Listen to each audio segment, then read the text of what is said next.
Hi, my name is Eli Shear, and I am the gunner counterpart of the Birds with Guns podcast. Today, I'm just going to give a little bio about myself and introduce myself and give a little background on who I am and what I'm going to represent within the podcast. So, obviously, I am, as you have seen on the podcast, I am the Arsenal fan in the podcast. So, I bring a little bit of the perspective of the top six team, but I'm not, the Man City top 16 that has all of the power and, all the money and everything. So I bring a little bit of like a somewhat humble top six perspective, I guess is what you could call it.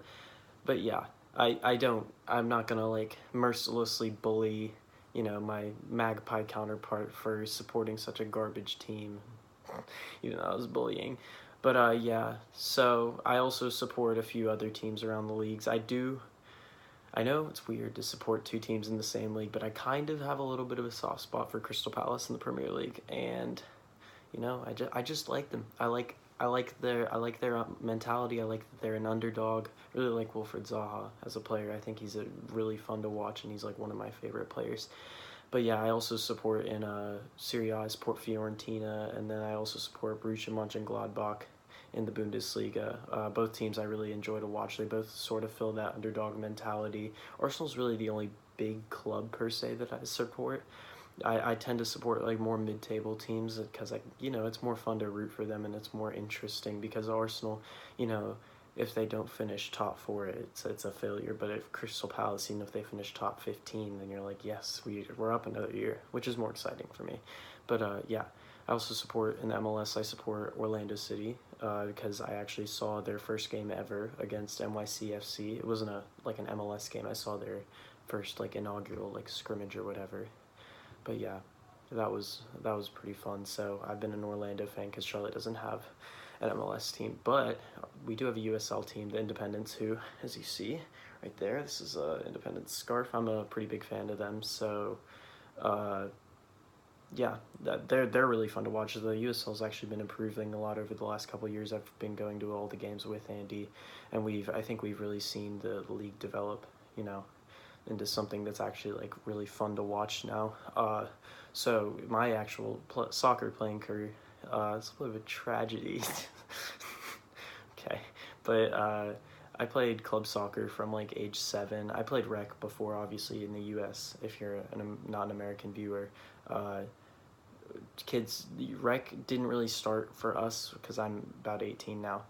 Rec didn't really start, or club soccer didn't really start for us until we were at 8ish or so. So we all played rec when we were little kids. So yeah. Also, just so you know, I'm not a midget. I'm actually like sitting like low on the ground right now. That's why the door is so much taller than me up here. But yeah.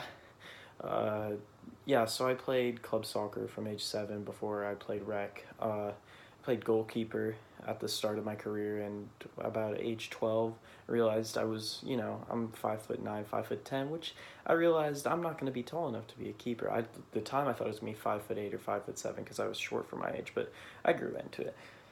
But yeah, I played goalkeeper and I transitioned to a field at age 12, so it was a little bit of a rough transition, but I stuck with it. I worked hard, and I got myself to a place where I was, actually a pretty quality player for my age. I played high school soccer for Myers Park, which is, in Charlotte, North Carolina, where I live, where me and Andy live. It's the big public school. It's got 3,500 people, something like that. And I was involved in college recruiting. I got offers from, some D3, D2 school or two. And I was, the school I'm currently going to, Appalachian State, I was being recruited by them for a little bit, but they did fill up their recruiting class pretty quickly, and I did get sidelined for about 4 months with an MCL tear at the beginning of my senior year, which basically just ended, you know, soccer for me, college soccer for me probably. But yeah, so I will not be playing college soccer, but you know, I learned to roll with the punches. I'm still gonna play a lot of soccer because I love soccer, but yeah, if you were to ask me or Andy who was the better soccer player of the two, I think both of us would say me, obviously, because he's more of a rec player. his passion is more in like the watching and the stats of the stuff, and my passion's actually in the pure game itself, playing it, and just fun. I just love soccer. Yep.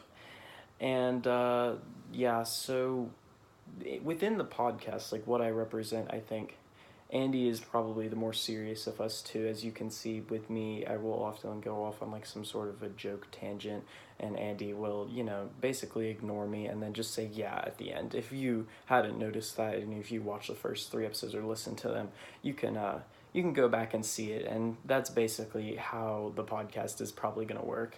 I'm the comic relief, even though maybe it's not all that funny a lot of the time.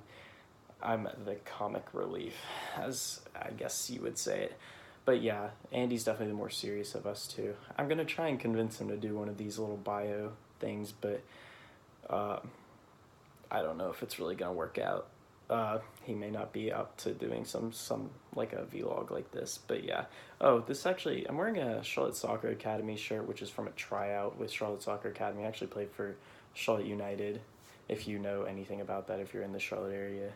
I did not play for this club ever. I actually hate this club. Don't know why I'm wearing the shirt today, but it's because club soccer is over, really. And Charlotte United's merging with CSA, which is going to be interesting for my younger brothers. But yeah, this is the gunner counterpart of the Birds with Guns podcast, and I am signing out. See you guys later.